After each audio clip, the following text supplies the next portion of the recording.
What are you at? Hello everyone and welcome back. Today we are going to be playing a Chaos Draft. So looking at this pack right now,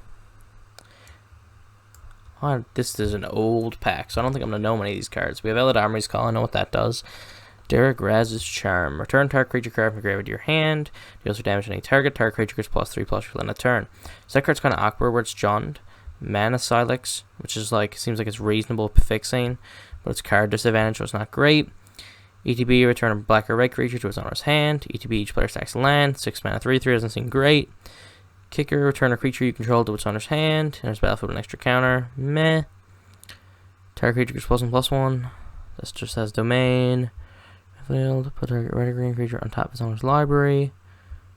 And you lose life. The card doesn't seem great. So this pack doesn't seem fantastic at all.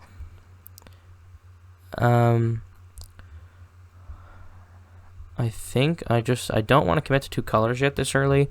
And I think this Hunting Drake's just like a really good sideboard card. I guess Mana Silex is also just goes in any deck. I'm going to go for the Mana Silex. Alright, this is Battle for Zendikar. Whenever you gain life, target opponent loses that much life. The card seems fine. This card seems close to unplayable in this format. Additional cost to cast, sack a creature, draw 2 cards. Card seems meh. This is an Analyze Synergy. It's definitely not what I want in my deck. Destroy target tapped creature seems fine.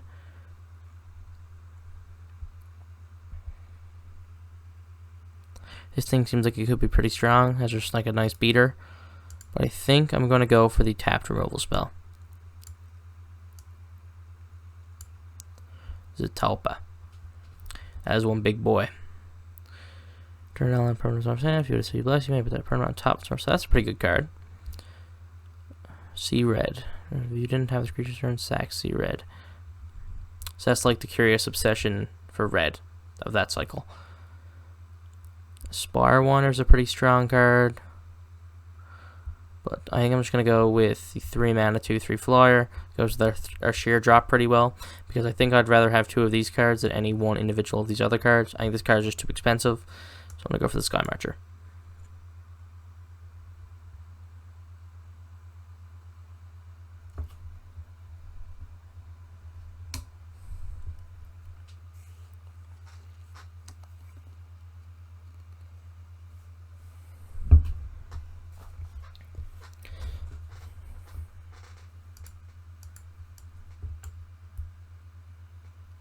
This pack just wasn't great. Alright, what do we have here? Target player discards 2 cards on Burden. 2 mana, 1/1 flying pro green. 2 mana, 1/1 flyer. Whenever permanent is turn faced up, put a counter on it. Riptide Survivor. Whenever Riptide Survivor is turn face up, discard 2 cards and draw 3 cards.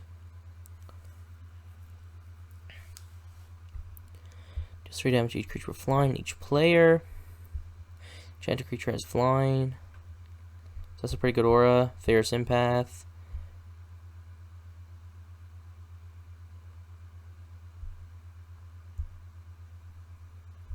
Alright, so I think this Riptide Survivor card is really strong. And I think Dragon Wings is really strong. So I think I'm gonna go with the Survivor. This card seems really great. When you're Hellbent, you get just Ancestral Recall, which seems insane. Alright, we have Original Zendikar. Whenever you cast a kick spell, you may have Rumbling Aftershocks to damage any target. Okay, so that relies on kickers, which is a Zendikar synergy, which is definitely something I don't want to be about here. A 4 mana 3/2 flyer is pretty strong. Halimar Depths is nice.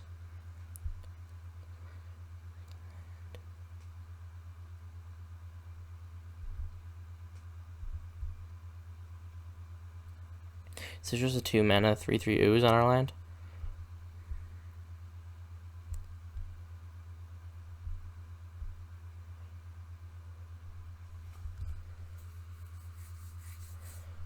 I think I want to stay open here. I'm going to go for the 4 mana 3/2 flyer. I think that's just the best card individually. Alright. Oh, this is this card's fantastic. Thunder Drake. It's just a great card from Waterspark. It seems really good in this format. 4 mana 2/3 flyer. There's not going to be a lot of synergies going on in Chaos Draft, as like you don't get the synergies from the set. So just a nice individual card that has upside seems fantastic to me.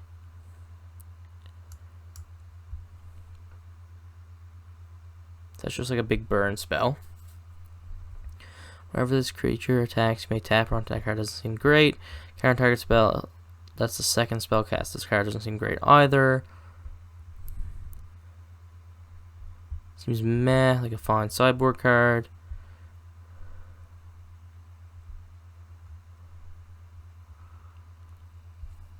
I think I like Grave Exchange the best.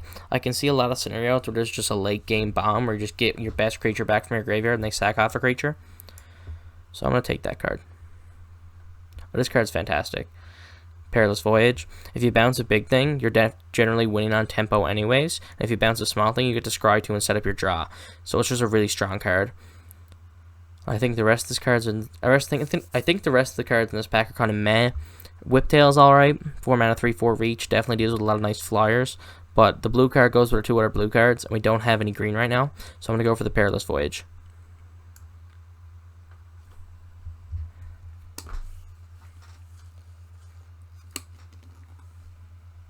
It's important to note I'm definitely not looking to be 3 colors in Chaos Draft.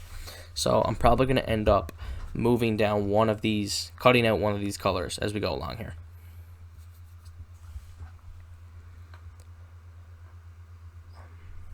I'm still getting used to this new draft format on Moto. It seems a lot more like Arena, but it doesn't really fit Moto's style. Like, Moto looks clunky, and it is clunky, but it gets the job done. So I think they should just lean into that instead of trying this new, like, trying to be, like, hip and cool look, I guess. Alright, so this is our first pack back. Animal scatters battlefield. You can light for each black or red creature your opponent's control. Seems like a fine sideboard card.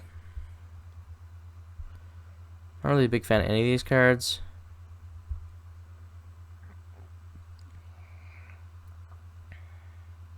I see this thing being a neat combat trick.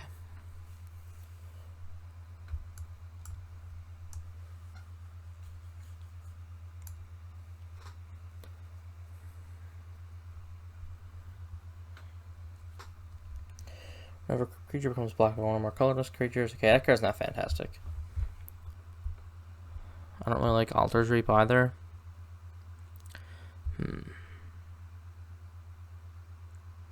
I'm just going to go for this guy. I don't think this pack was great at all. This bounce spell's real good.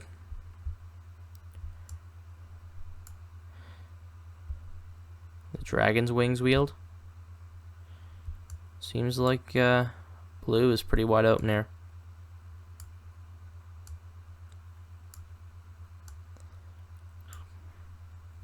Alright, let's hope we open a bomb here now in the next pack. Something that'll steer us down one of these paths. These are just really efficient, nice bounce spells with upside. Like, they gain a lot of tempo when they bounce something that's bigger, and they just have a built-in upside, so they're a built-in upside. So they're not just like an unsubstantiate or something. That can sometimes be really awkward. Like if you have to unsubstantiate a 1 or 2 drop, that feels pretty bad. But at least these cards, in some scenarios, make up for that in different ways with the extra abilities, right? Mirror Pool.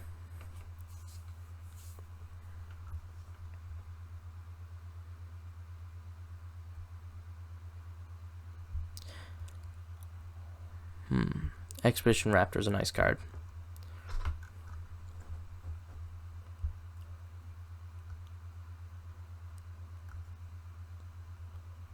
This is a land that could potentially make another creature, but then we have to kind of mess up our mana base a bit to play it.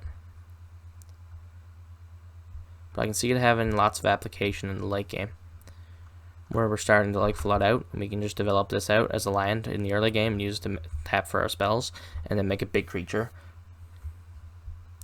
So I'm going to go for the Mirror Pool here, I think. Even though it sucks to lose it on the Expedition Raptor.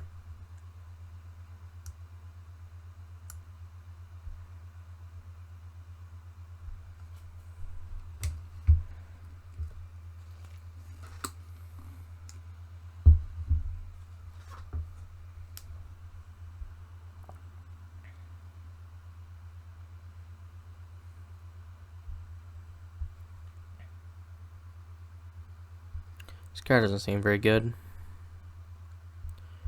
This card doesn't seem great either.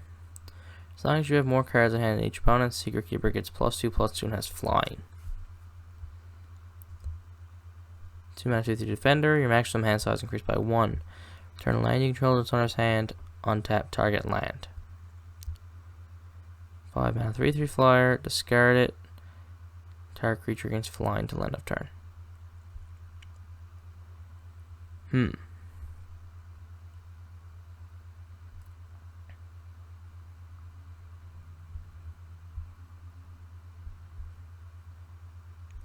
This card seems pretty interesting. It's just a 1 mana flying trick that also doubles as a 5 mana 3/3, so it's basically a split card, which definitely gives it a lot more application, which is good in Chaos Draft. There's not going to be many synergies, so you don't really know what situation you're going to be in, and just jumping a creature can sometimes make the difference. Trial of Solidarity. Cartouche of Ambition. Winged Shepherd's fantastic. So is the Black Cartouche. Question is now, would I rather be more white or more black with my deck at the moment? So I don't think Banehound's going to make my deck regardless. I don't really think Pollen Remedy is very, very good. So it's basically, would I rather have Sheer Drop, Excellent Sky Marcher, and Winged Shepherd, or Corrupted Zendikon, Jaguar Swarm, Grave Exchange, and the Black Cartouche?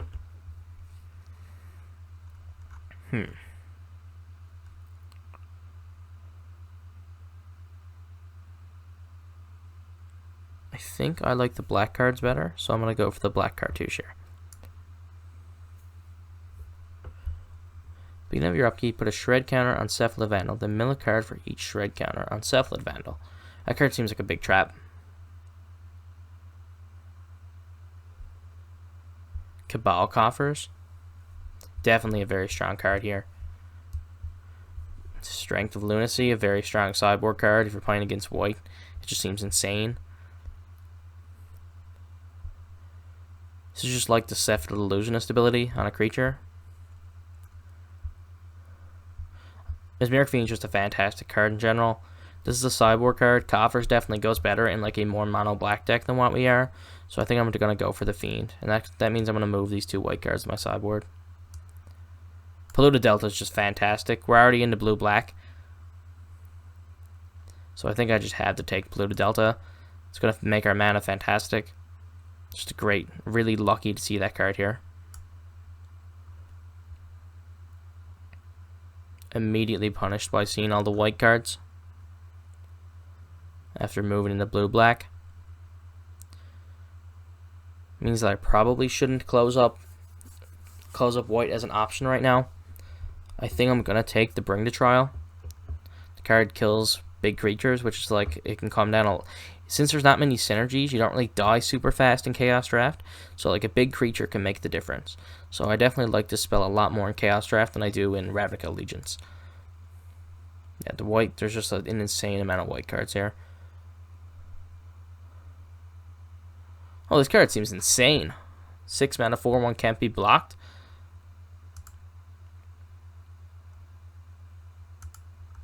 Yeah, let's go for that one.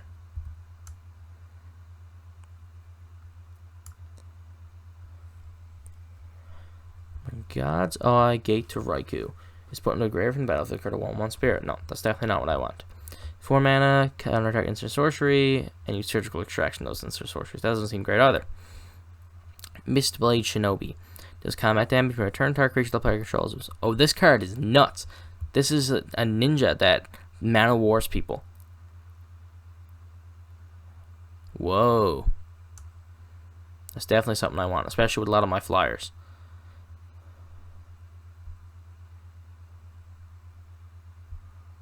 Negates a fine sideboard card.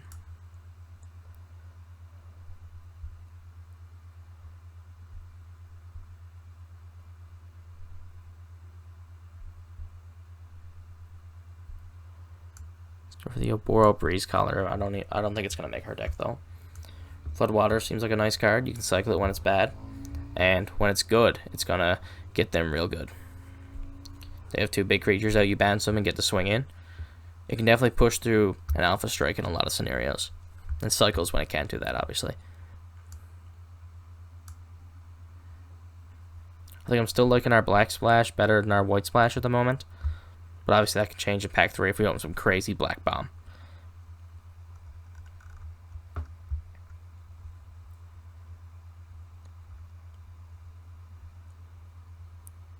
So I still think this card's a trap.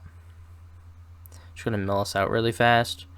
So I don't think we're going to play Cabal Coffers. So I'm going to go for Frantic Putrefaction if we do end up white as a sideboard card.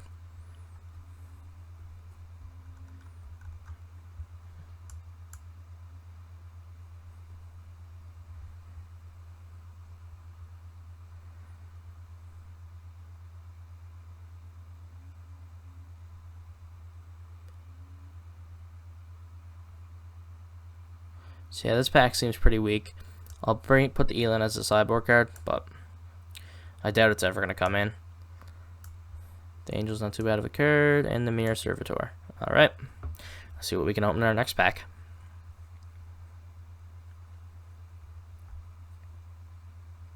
Harness the Storm. Whenever you cast an instant sorcery spell from your hand, you may cast a card with the same name as that spell from your graveyard. So that card is not playable limited, unfortunately. So, what else do we have in this pack? Sleep Paralysis, great removal spell. Since, like I've said a bunch of times, synergies aren't common in Chaos Draft, removal spells are fantastic. So I'm very inclined here to take the removal spell. I'll quickly take a glance over the pack to see what else we might want. Drownyard Explorers is a pretty nice card. Emissary of the Sleepless is pretty good, but I think it's definitely just Sleep Paralysis here. Nice clean 4-mana removal spell. Alright.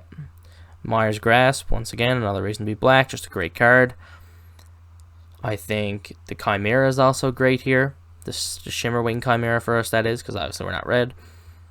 So I think I'm going to go for the Mire's Grasp, just a nice cheap removal spell. Trades up on mana, can kill a 3 toughness creature for 2 mana. It's just great.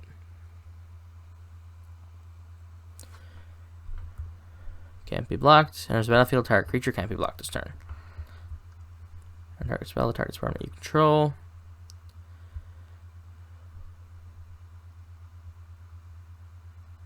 Well, I can see this thing just winning games. This Trigon of Corruption. So since, like, the games tend to stall out a lot, I can see a lot of boards where this card could just break it up. Since you can add charge counters to it, it just means you can just slowly burn creatures out over and over. And especially if they have a bunch of X1s. So I think the pick right now is Trigon of Corruption or Nurok Invisimancer. And I think Nurok's probably more likely to wheel, so I'm going to take the Trigon.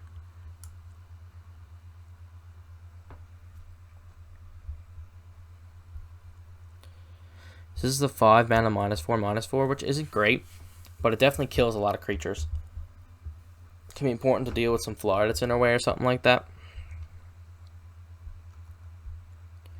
I think if we don't take it, the only thing we'd be losing out on is something like Baleful Eidolon, because I don't think this Minotaur is very good. It's not good on right. It's a 3 mana 2/3, which, since we're relying a lot on the individual power level of our cards, we definitely don't want to play something like this in our deck. So I think I'm going to go for the Lash of the Whip.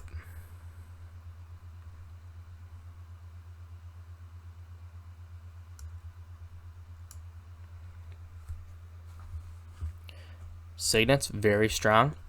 Signets are even good in Cube. I can see it being fantastic here. It sucks that it's the Boros Signet, so it's just double off color for us. I think if it was on one color, it'd be just a snap pick, and it wouldn't even be close. Enchant creature doesn't untap for its controller. This is functionally a removal spell that can be moved, which is insane. Like, this is just so the downside, obviously, to Sleep Paralysis versus this card is this card doesn't tap it right away. So you have to get the opponent to attack you first, which isn't great. But it has the upside of being able to move it around the late game, which just seems crazy to me. So I'm going to take it. Enchanted creature has 1 blue tap. Target player mills 3 cards. I can see this card winning in a lot of board states. Traction Helix. Target creature gains. See, I don't think that's what I want to be doing. I actually kind of like the Red Temple here. Scry sets up our draws. We don't have any plays on 1, so if we do have it in our opener, we can just play it on 1 every single time and set up our draw steps for the next few turns.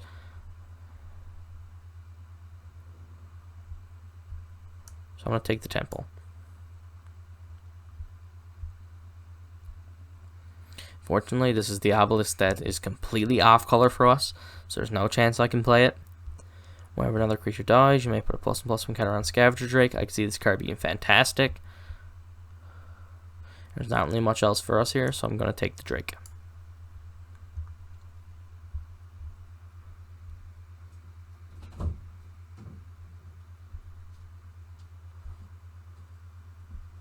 Architects of Will, 4 mana, 3/3. You get to rearrange the top, cycles when it's bad. Still not a fantastic card, but I think it's worth taking here.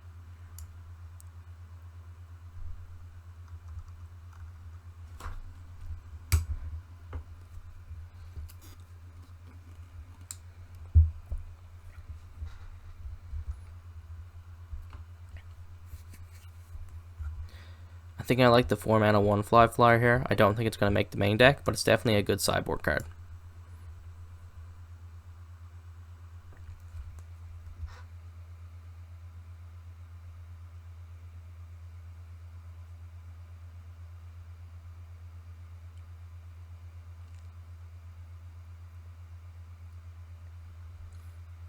We got the Chimera on the wheel. But is that card actually very good in our deck? Since we need to have it says up to 1 other target enchantment.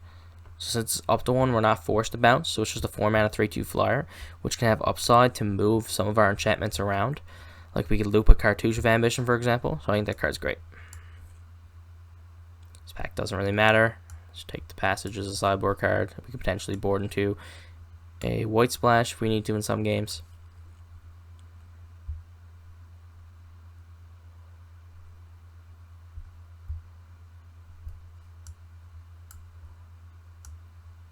It's a great card to pick up. We play against a really slow controlling deck. We can bring this in and use to mill them out.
Alright, this is the final deck, and now let's get into the first match.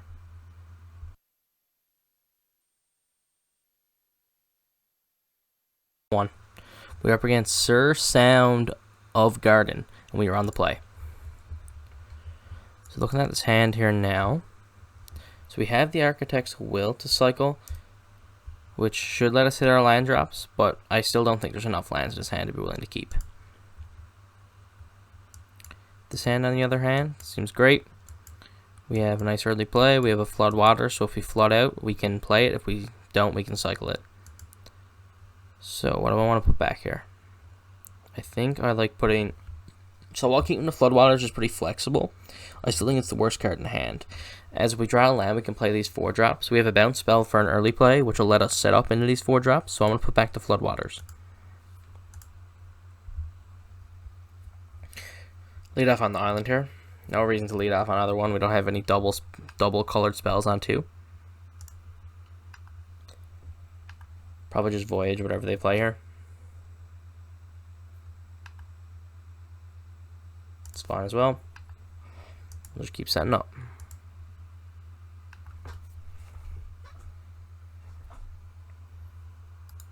Wildborn Preserver. So Voyage is going to be really good against that one, as we're going to be able to scry 2 off it, and they're probably going to try to juice it up. Target creature gains +1/+1 trap for land turn. See if they go for that. Nope.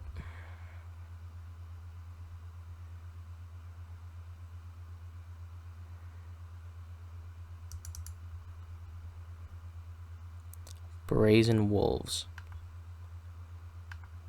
So I'm going to go for the bounce now on the Preserver. So I definitely don't want the Breeze color. And the 5th land seems good because we can set up a 4-drop into a 5-drop here.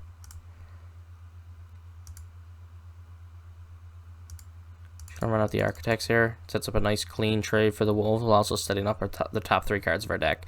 It's important to note we have a shuffle effect. I guess we can also set up our opponent's top 3 cards. What's better? We already have our land for next turn. We already have a play for next turn. So I'm going to rearrange the opponent's top 3.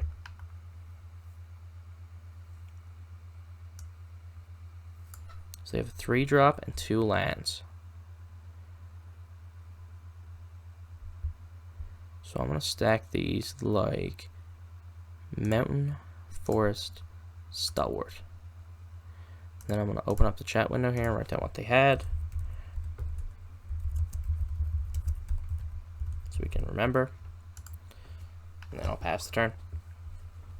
Ideally here now they won't have the 4th land, and us messing with the top 3 cards of their deck will let them miss their land drop. That's what it looks like is happening here. So it sucks where this thing, so I can't block, but I think that's okay. Because they're going to time walk themselves, I'm happy about that.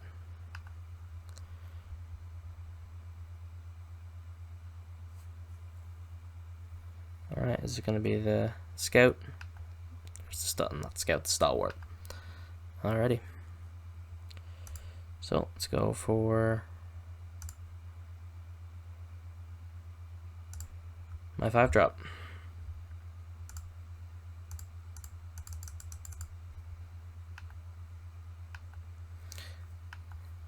I guess saying it's going to time walk them doesn't make any sense, because if I block, then they're just going to obviously do it, so it's free for them. It sucks to know that they're going to hit their next 2 land drops, though, because we know that's coming.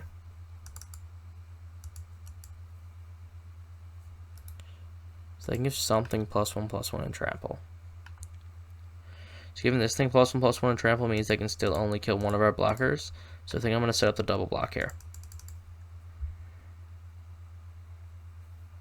And now they have the option of activating this and not making a play this turn, or just letting their creature die. Yeah, it's perfectly fine.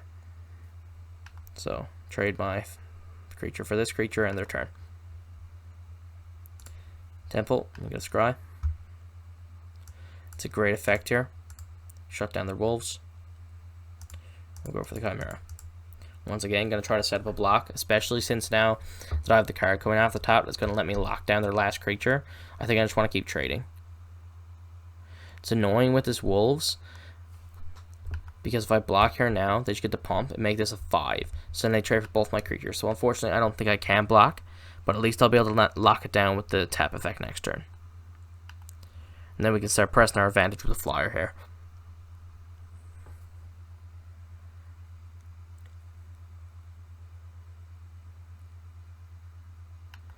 Just a 5/4.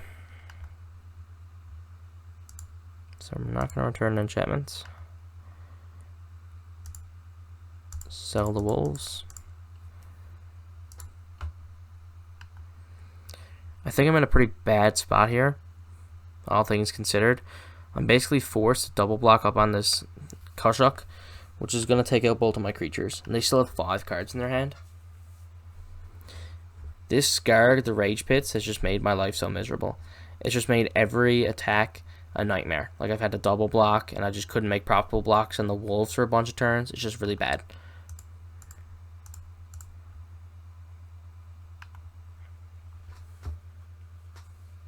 Okay, go to damage.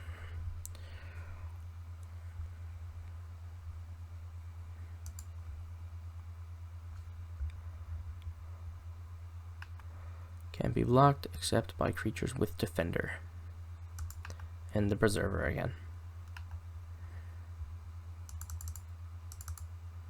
Fortunately, I think that's it for me, and I'm going to pack it in here.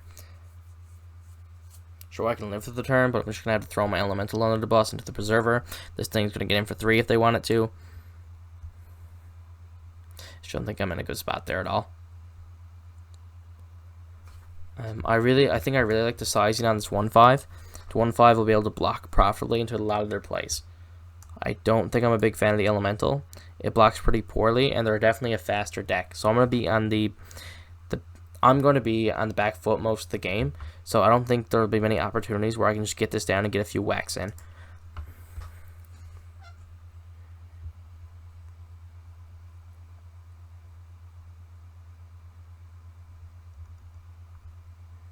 Alright, let's go. This hand seems great. We got a nice few early plays. And a Stasis Cell for a late game spell. I'm going to keep.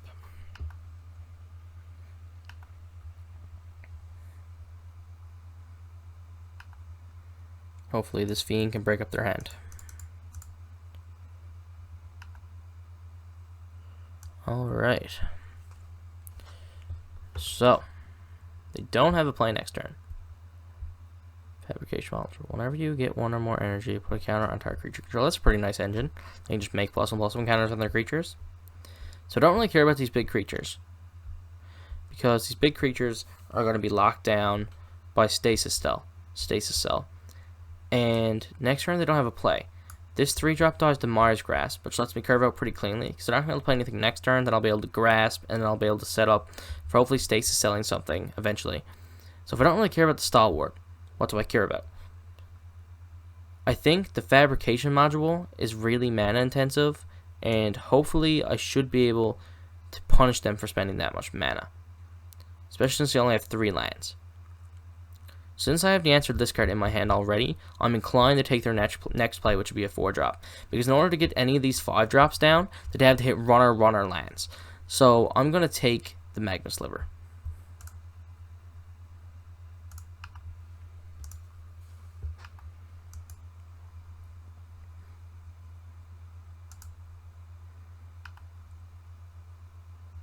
So I'm going to get him with my 1/1 and play the Riptide Survivor morphed.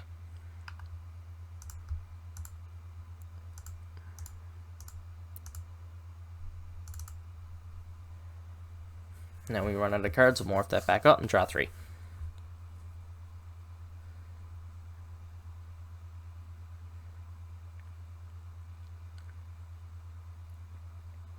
There's the Stalwart, which is what I expect to happen this turn. Opponent messed up a little bit by revealing the fact that they drew another land, because we wouldn't have that information otherwise. So, grasp this away, then develop out by Mirror Pool. Get in for 3 here.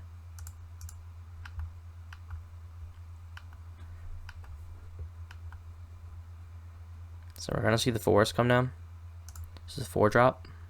It's the Fabrication module. That's fine. We're in a pretty good spot here to tempo them out, as if they tap it for a 5-drop, we just get to bounce it and swing for 6 and push our advantage. 2, 3, 4, 5, 6, 7, 8. 2 permanents out the City's Blessing.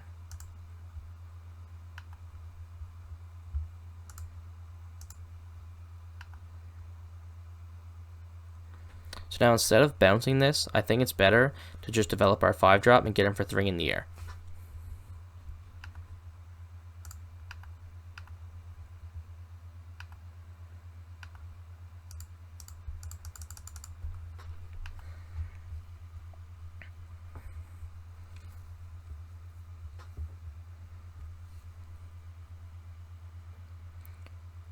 I think the big difference in this game is the fact that we came out ahead, so we got to leverage our discard spell, plus we're going to be able to leverage our bounce spells and tap spells to keep our opponent on the back foot here. Whereas before, we had to use... So that's a bit annoying, but that's okay. We had to use our Expel from Araska Well, not our spell. We had the other bounce spell. We had to use the other bounce spell defensively, which is definitely not where you want to be with the bounce spells. 1, 2, 3, 4, 5, 6, 7, 8, 9. So now we can... See, Mirror Pool is just not great, right? Because Mirror Pool, you need to have the colorless to activate it. So that probably shouldn't even be in my deck, realistically. That's definitely going to be cut before the next match.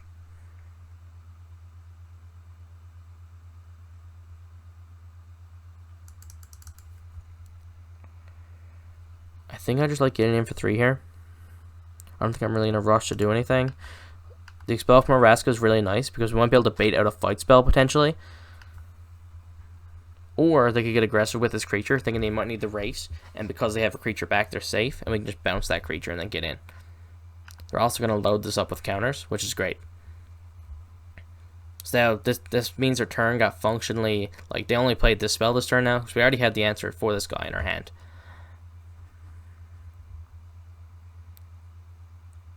Just take 5.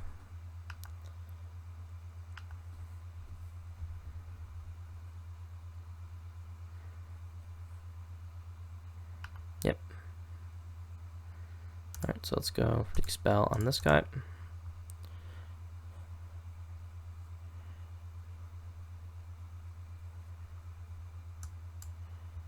And the opponent has backed it up. Now, since it's definitely a punt to put Mirror Pool in my deck, we're definitely boarding that out. And we'll grab another basic land to put back in, which is definitely something I'm going to change for the next time around. So, the opponent has a lot of big creatures. Do I have a way to punish big creatures? This card isn't even great for that. We have Lash Whip. We already got a nice few removal spells. So I think I like this configuration right now. I'm going to keep the deck this way. Obviously by taking out the Mirror Pool as well.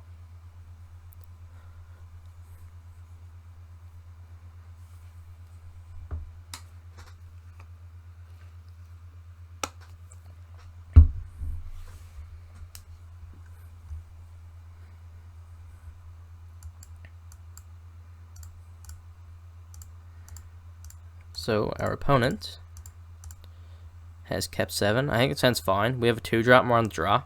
If we get to get in with this Fiend, which you've seen a lot of hands they've kept, potentially we could use one of these flyers to get in Shinobi and Mana War one of their creatures, which could be really strong. And if their plan here is to play a 3-drop, the Fiend's going to break that up really nicely. Yeah. So we'll be able to take their 3-drop out of their hand now before they even get to play it, and hopefully mess up their curve really bad. Alright, so Devour 1 is ETB, just sack a creature. It has Fly and Trample to devour a creature. Grizzled Outcasts.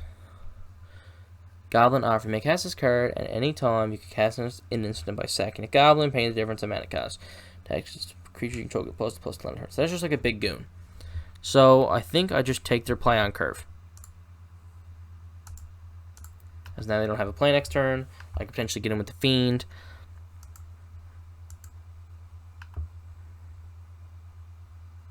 Temple's a great draw here because it's going to let me play a flyer and then develop into a Mana War. No, Cartouche. Is Cartouche something I want against their hand right now? I don't think so. So I'm going to bottom it. And then attack for 1.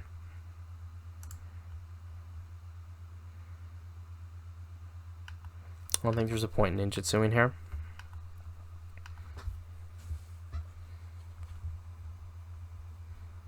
I'd rather set up the flyer and then get that in and then use the Mana War effect on the flyer.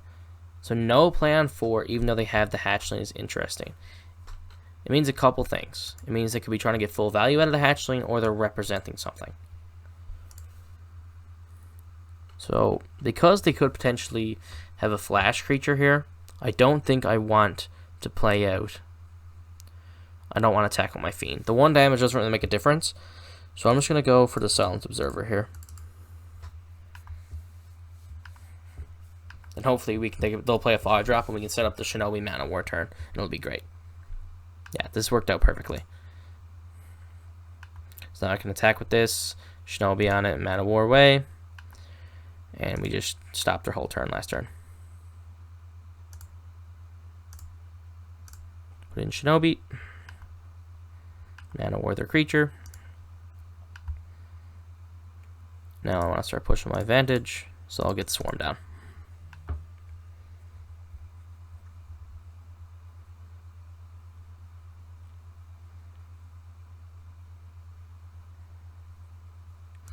I can see some spots right now where they get 2 creatures and they start attacking where I can sneak this Shinobi in through. They develop the Hatchling out. Obviously they can't devour anything.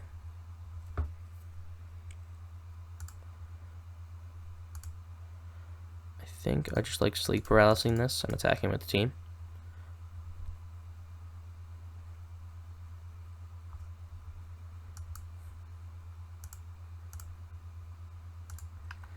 Gives me a clean attack through here.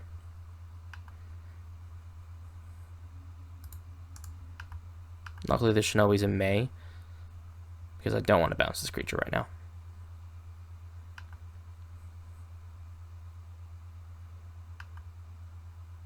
No. And pass the turn.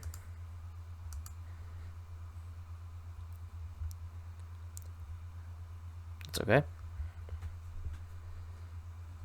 The fight spell definitely could have been used a lot better against us than that, so I'm not worried about that. Comes the big worm.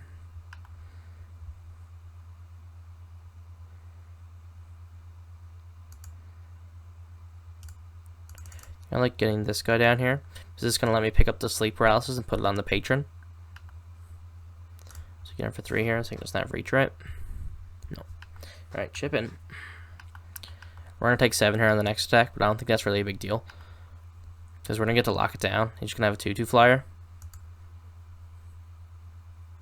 on the untap, and then on my turn again, we can pick it up and tap down the flyer. So this is just a really strong combination. A sleep paralysis effect plus Shimmerwing Chimera. They'll probably make us take 8 here. That's okay. Nope.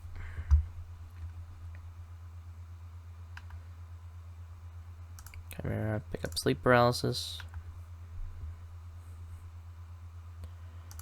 Paralysis to 5/5.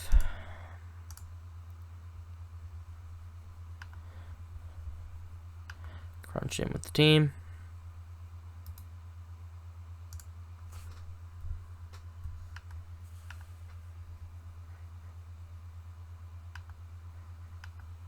So we're going to get our Fiend here. I see, I'll take out our Flyer. Yeah, that's probably the correct play for them. That's okay, though. That card can definitely be a lot scarier than that. When it comes in on turn 2, and they just get to use all their extra mana to make it massive, it's just super scary. It's fine. Dies to our Lash of the Whip. Take 2.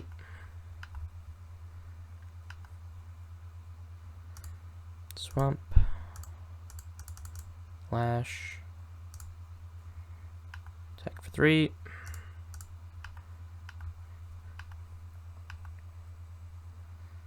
Go ahead.